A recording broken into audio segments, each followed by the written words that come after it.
India's central bank kept rates unchanged in its latest meeting, taking a wait-and-see approach to monetary policy.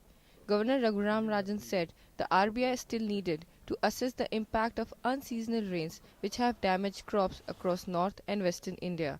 There is fear that the damage could cause a spike in food prices, the major issue in India, where some 30% of population lives in extreme poverty, according to the United Nations.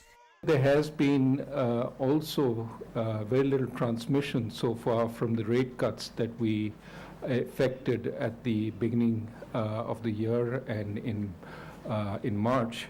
We're waiting to see transmission taking place. The RBI unexpectedly cut rates twice this year, trying to kickstart lending to businesses. But the trickle down has been minimal.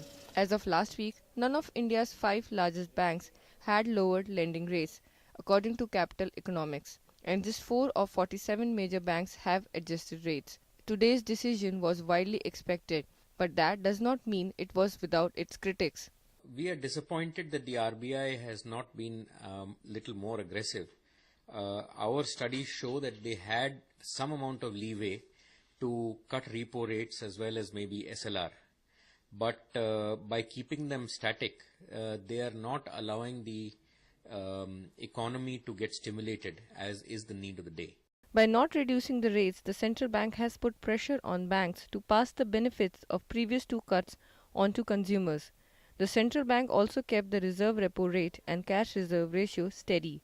Bankers had been hoping for a cut to CRR, but analysts say that would have pumped more liquidity into government securities instead of beefing up lending. Given that this is a period of lean credit growth, you're owing to seasonal